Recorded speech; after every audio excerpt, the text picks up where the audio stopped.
Hello my fellow investors, and welcome back to another viewer requested fundamental analysis video. We're almost done with the wheel, guys, for the month of May. We got two more. We got KFY and MOV. So let's spin this to see which one we're going to analyze today from a fundamental perspective.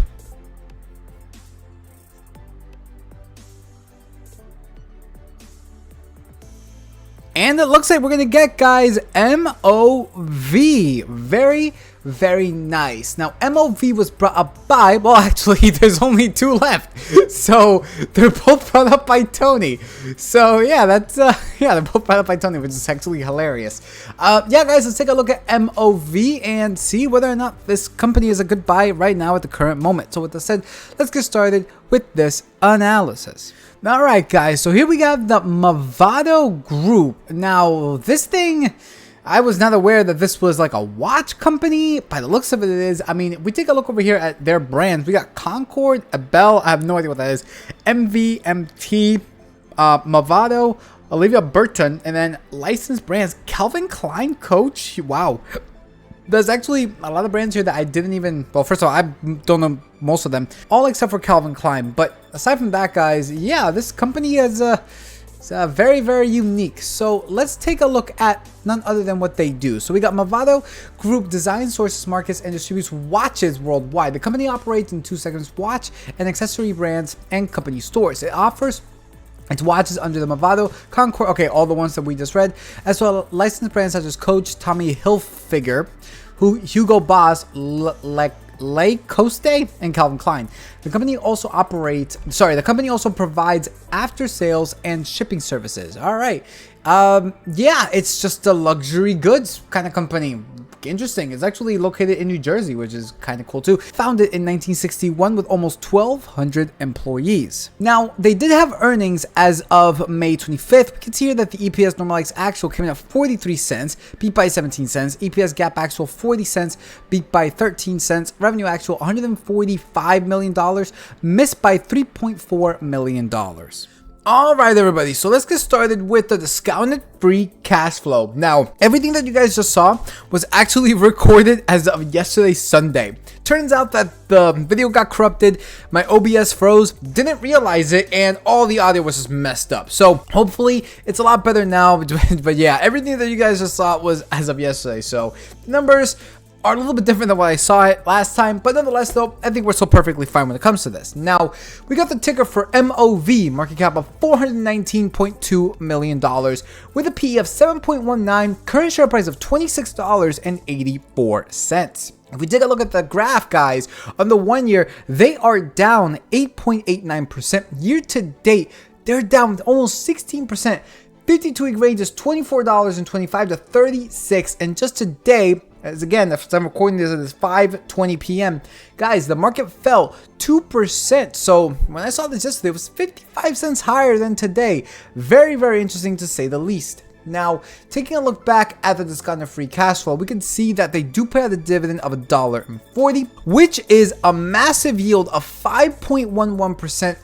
Payout ratio of 36.5%, a 5-year CAGR of 16.23 with 0 consecutive years of dividend payment. If we take a look at this dividend though, we can see that, well, on the 5-year, they cut it, guys, because of COVID. And after that, they have given out a special dividend just as of April, actually just as of this year. On April 3rd, they gave out a special dividend of $1, but then they brought it back down to 35 cents. But yeah, the only time when they had that dividend cut was because of COVID, so you really can't blame them for that.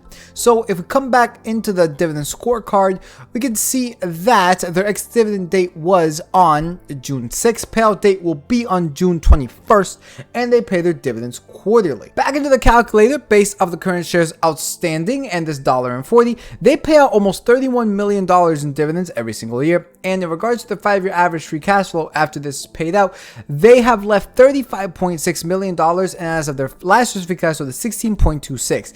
These payout ratios could be better, 65.55 for the last year's free cash flow and 46.5 for the 5-year average. Guys, the fact that this last year's free cash flow is less than the 5-year average is some concern. But now let's take a look at the fundamentals from the 5-year scale. So looking at these fundamentals, well, for starters, I already put the grade in, so yeah. Again, I already did this as of yesterday, but nonetheless though, we got here, guys, the net income 5 years ago of $61.6 million to 1 year ago of $94.5 million, increase of 53%. Big outlier here was 3 years ago, COVID. We can pretty much ignore that. Pretty consistently decreasing though they did go down from 5 to 4, but then they recovered as of 2 years ago, and even from 2 years ago to 1 year ago, they did go up, so that's why I gave this a 75%. Looking now into the free cash flow, this one, guys, is all over the place. I do not like this one bit. For starters, 5 years ago of $75.6 million to 1 year ago of $47.2 million. That is a decrease of 38% with an average of $66.54 million.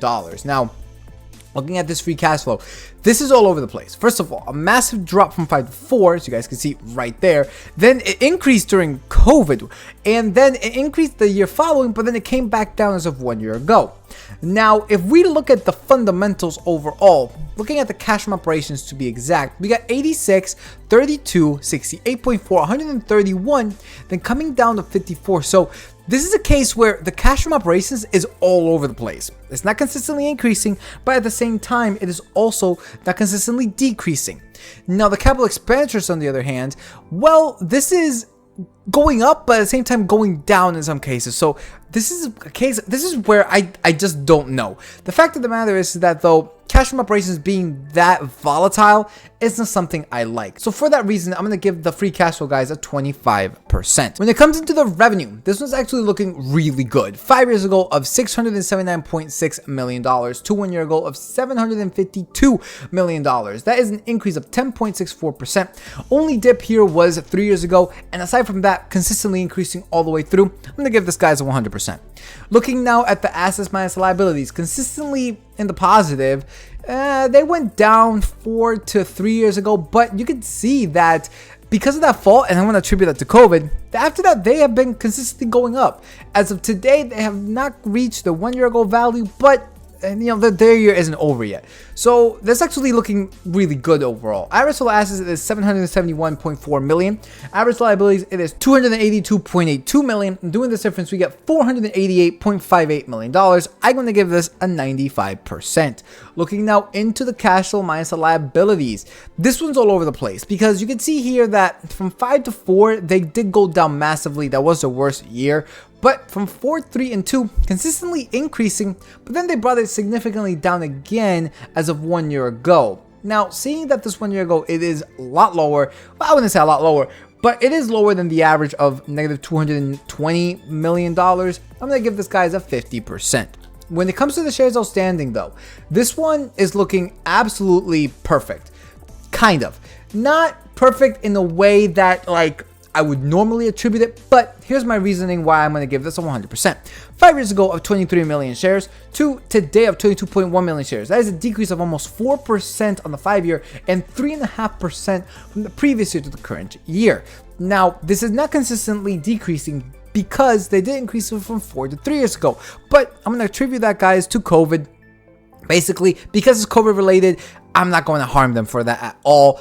That's why I'm going to give this a 100%. And lastly, when it comes into the cash equivalents they currently hold, $198.3 million, and the average, it is $221.1 million. When looking at the overall grade, we gave the net income a 75%, free cash flow 25%, revenue 100%, assets minus liabilities 95%, cash flow minus liabilities 50%, shares outstanding of 100%, overall grade of 71. Now, when I first looked at this, obviously not today, but when I first looked at this, I'm like, man, just that free cash flow alone, I don't think it's going to be that good. The net income and the free cash flow, I'm just like, oh, no, this company, no, why? Honestly, they did redeem themselves a lot, especially with that revenue, assets minus liabilities, and the shares outstanding. Biggest problem, though, is that free cash flow. And it's not a thing of well, their capital expenditure is going up, but so is their cash from operations. No. It's just that their cash from operations is all over the place. And that's a big, big problem. So that's why I'm very worried about that free cash flow, but overall 71, it just barely passes that threshold for me at 70%. All right, guys, so now coming into the discounted free cash flow. Now, unfortunately, this thing is messing up, so let's just refresh this real quick, and unfortunately, it's not. Oh, man, just give me 1 second while I get this right here fixed. 1 second, everybody. Alrighty, so now that I got that fixed, guys, let's make some projections onto this. Obviously, I already put them here, but let's just take them all off, and let's just start from scratch again, shall we? So remember that they do have a lot of problems when it comes to the free cash flow, though that revenue is looking really, really good. Now, not inputting anything, we can see that it is $3.50, not adjusting for debt, and then almost $16 adjusting for debt. Now, if we take a look at the growth, we can see that they're estimated for 2.61% growth in the forward. So let's put in, guys, 2% for the low assumption, 3% for the median, and let's say 4% for the highest assumption. Predicted share buyback, they've been doing around 4% in the past 5 years. So let's say 3%, 4%, and 5% for the low, median, high assumption. And with this, guys, we get the target share price of $3.87 to $4.23. And then adjusting for debt, $17 to $17.91, so almost $18. Margin of safety of 5, 10, and 15. This is between $14.43 to $17.01. So as you can see that it has fallen, well, today it fell 55 cents, but it would need a significant amount more to fall, even adjusting for debt. So yeah, me personally, this is a company that the free cash flow isn't there for me though. Everything else is looking fairly decent, and this might be one that you might want to, dollar cost average on the way down until it reaches your target share price. Obviously, that will change based off of the numbers that you guys put. That's why I give all of these calculators out for free, guys. Every investment is the present value of all future cash flow. Please do your own due diligence when it comes to all of these companies because, well, at the end of the day, this is not financial advice. That's why, again, I give all these out for free. Please make your own decisions. You guys saw me input all of these and you saw how much everything changed. So if you know something about this company, Tony, obviously, watches are very, very niche, especially when it comes to like a recession kind of thing. This company will probably fall a significant amount. So just be very, very careful when it comes to that. Now, if you believe that they'll do good in the, next 5, 10, 15, 20 years, then yeah, this might be one that you might consider. But that's up to your discretion. If you guys like this kind of content, please like, subscribe, comment. Really does help her with the algorithm on YouTube. You guys get daily content as much as possible when my OBS doesn't mess up. But you guys get daily content. You guys get live streams, which, by the way, we are going to have tomorrow for CPI, a live stream at around 7 p.m., 6:30 or 7 p.m. We really don't know when yet, but when you guys see like the preview, that's when you know when we're going to have it. But yeah, we're going to have a live stream tomorrow for CPI, and then on Wednesday when Jerome Powell talks for the interest rate hike. So be on the lookout for those two, guys. It really going to be something. We just got the projections for the estimated CPI for tomorrow. It's estimated for 4.1%. Let me remind y'all that just last month it was 4.9%. These people are thinking that this thing will drop by 0.8%. It'll be really catastrophic if it doesn't. So yeah, we're gonna cover that tomorrow on top of just like gas prices in general too. So guys, again, we give daily free content, we give live streams. All these calculators are available for free. The best way that you guys can help us, it is by liking, subscribing, commenting, and of course sharing. It really does help here on YouTube, guys, as well as Rumble. So looking at this dividend, remember that the annual wasn't that much. However, that yield was massive, 5.11%, putting in $5,725. This nets you almost $300 in annual dividends, which is massive. But please remember, guys, that these payout ratios are not that good, right? 65.55 and 46.5. And again, remember, their free cash flow is all over the place, man. So that is not something that you are going to take lightly. At least I don't take lightly. So this is not a company that I would say chase the yield, but nonetheless though, $300 is really good. And when looking into the options chains, there really isn't much here. Actually, there really isn't anything at all when it comes to the June 16th. There's literally 0 bids if you want to sell it. And if you want to sell any calls, there's literally only one at 29 strike for $5. So that's not really anything. And then for the July expiration, well, you only have one put for the bid, and that's a 25 strike, $35, and only one call for the bid at $5 with a strike of 30. So not really much of anything when it comes to the options chains. All in all, thank you so much, Tony, for the recommendation. Sorry that this didn't come out at 4, but you know, it is what it is. OBS corrupted on me. Yeah. Nonetheless, though, guys, that pretty much does it for this video. Make sure to come back tomorrow for the live stream at around 6:30 or 7 p.m. Eastern Standard Time. And again, we're going to discuss CPI, so that's going to be something. And we're also going to give you guys exactly what we're planning to do based on what CPI comes in and based on what the market does as well. So that'll be a really, really fun live stream. And also on Wednesday, we're going to have another live stream, probably around the same time, regarding what interest rates Jerome Powell decided to do. So that pretty much does it for this one, guys. You guys can follow us on the New Tech Sites. Link is in the description below. So with that said, peace out, and we'll see you all next time.